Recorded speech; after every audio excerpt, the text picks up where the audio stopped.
നമസ്കാരം സുഹൃത്തുക്കളെ. ഈ കാഴ്ച കാണുമ്പോൾ ഒരുപക്ഷെ നിങ്ങൾ വിചാരിക്കും ഇതിപ്പോൾ ബംഗാളിൽ നടക്കുന്നതായിരിക്കുന്നു, അല്ലെങ്കിൽ നേരത്തെ ത്രിപുരയിൽ BJP അധികാരം പിടിച്ചപ്പോൾ അവിടെ ചെയ്യുന്നതായിരിക്കുന്നു. എന്നാൽ ഒരുപക്ഷെ നിങ്ങൾ വിശ്വസിക്കില്ല, ഇത് കേരളത്തിലാണ്. കേരളത്തിൽ എവിടെയാണെന്ന് ചോദിക്കുമ്പോഴാണ് കുറച്ചുകൂടെ അവിശ്വസനീയമായിട്ട് തോന്നുന്നത്. ഇത് കണ്ണൂർ നഗരത്തിലെയാണ്. അവിടുത്തെ കോർപ്പറേഷനാണ് ഇത് ചെയ്യുന്നത്. ഈ ഉത്തർപ്രദേശിലൊക്കെ ബുൾഡോസർ രാജ് എന്നൊക്കെ പറയുമ്പോൾ ഇവിടെ എന്തോ ഭയങ്കര അത്ഭുതം പോലെ ആളുകൾ അതിനെ ഇങ്ങനെ നോക്കി കാണുമായിരുന്നു. ആ തരത്തിലാണ് ഇവിടുത്തെ മാപ്രകൾ അത് വാർത്തയായിട്ട് ചമച്ച് വിടുന്നത്. നമ്മുടെ ഈ കേരളത്തിൽ അങ്ങനെയൊന്നും സംഭവിക്കില്ല എന്നായിരുന്നു അവർ വിചാരിച്ചുകൊണ്ടിരുന്നത്. പണ്ട് മൂന്നാറിൽ ഈ JCB ബുൾഡോസറൊക്കെ കയറി നമുക്കറിയാം, പക്ഷേ പുതിയ പിള്ളേർക്കറിയില്ലല്ലോ. അങ്ങനെ ഇരിക്കുകയാണ് തിരുവനന്തപുരം കോർപ്പറേഷൻ ഭരണം മാറുകയും അവിടെ BJP ഭരിക്കുകയും VV രാജേഷിൻ്റെ നേതൃത്വത്തിൽ പാളയം മാർക്കറ്റ് ഒഴിപ്പിക്കുന്നു. പിന്നീട് അനധികൃതമായിട്ട് കെട്ടിയ CPMൻ്റെ ഓഫീസ് ഒഴിപ്പിക്കുന്നു. ഈ കാര്യങ്ങൾ ചെയ്യുന്നത് കണ്ടപ്പോഴായിരിക്കും ഒരുപക്ഷേ കോൺഗ്രസ്സുകാർക്ക് ഒരു ധൈര്യം വന്നത്, പ്രത്യേകിച്ചും കണ്ണൂർ കോർപ്പറേഷനൊക്കെ ഭരിക്കുന്ന കോൺഗ്രസ്സുകാർ. അങ്ങനെ അവരും JCB ആയിട്ട് ഇറങ്ങിയിരിക്കുകയാണ്. നേരത്തെ തന്നെ നോട്ടീസൊക്കെ കൊടുത്തിട്ടുള്ള സംഗതിയാണ്. പക്ഷേ കമ്മ്യൂണിസ്റ്റുകാർ സംസ്ഥാനം ഭരിച്ചുകൊണ്ടിരിക്കുമ്പോൾ അവർക്ക് വേറെ നിയമമാണല്ലോ. ഈ ഇന്ത്യയിലുള്ള നിയമമൊന്നും അവർക്ക് ബാധകമല്ലല്ലോ. അനധികൃതമായിട്ടുള്ള സ്ഥലത്ത് അവർക്ക് അവരുടെ തോന്നിയാവാസം ചെയ്യാം, കൊടി കെട്ടാം, വേണമെങ്കിൽ അവർക്ക് പാർട്ടി ഓഫീസ് പണിയാം, എന്ത് തെമ്മാടത്തിനും വേണമെങ്കിലും ചെയ്യാം. ആരും ചോദിക്കാനും പറയാനും ഒന്നുമില്ലല്ലോ. പക്ഷേ ഇപ്പോൾ നോട്ടീസ് കൊടുത്തു, സമയപരിധിയും കഴിഞ്ഞു. അതിനുശേഷം കോർപ്പറേഷൻ്റെ ഈ ആക്രിയൊക്കെ പിറകി കൊണ്ടുപോകുന്ന വണ്ടിയുണ്ട്, ഈ വേസ്റ്റും മറ്റുമൊക്കെ. ആക്രി മാത്രമല്ല, അടുക്കള വേസ്റ്റും ഈ കക്കൂസ് മാലിന്യങ്ങൾ വരെ കൊണ്ടുപോകുന്ന വണ്ടിയെ ഇട്ട് കൊണ്ടുപോവുകയാണ്. ചതഞ്ഞരഞ്ഞ അരിവാളും ചുറ്റികയും അതേപോലെ തന്നെ CPMൻ്റെ കൊടിമരുമൊക്കെ.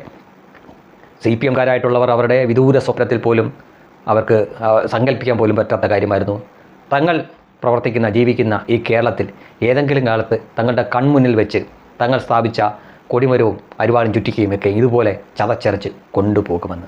അതിപ്പോൾ സംഭവിച്ചു കഴിഞ്ഞിരിക്കുന്നു. എല്ലാ അർത്ഥത്തിലും അധികാരം നഷ്ടപ്പെട്ട് കേവലം പഞ്ചായത്തുകൾ മാത്രം ഭരിക്കുന്ന ഒരു പോക്കറ്റ് പാർട്ടിയായി മാറിയിരിക്കുകയാണ് CPM. ആളും കുറവ്, അർത്ഥവും കുറവ്. കായികമായിട്ട് നോക്കിയിട്ടും കാര്യമില്ല. അതിന് ചെറിയ ശ്രമമൊക്കെ SFIക്കാരെ കൊണ്ട് നോക്കിയിരുന്നു. പക്ഷേ പോലീസ് അടിച്ച് കൈയും കാലും ഒഴിച്ചു വിട്ടു. ഇനി ഇറങ്ങിയാൽ പോലീസ് മാത്രമല്ല ജനങ്ങൾ കൂടി കൈവെക്കുമെന്ന് അവർക്കറിയാം. കാരണം കഴിഞ്ഞ 10 വർഷം കൊണ്ട് അത്രയേറെ വെറുപ്പിച്ച് വെച്ചിട്ടുണ്ട്. അക്കൂടെയാണ് മുറിവിൽ ഉപ്പ് പുരട്ടുന്ന തരത്തിലുള്ള ഈ കാഴ്ച കൂടെ എങ്ങനെ സഹിക്കുമോ എന്തോ. പക്ഷേ ഇതിൽ ഒരു കൂട്ടരെ നമ്മൾ കാണാതിരുന്നുകൂടാ.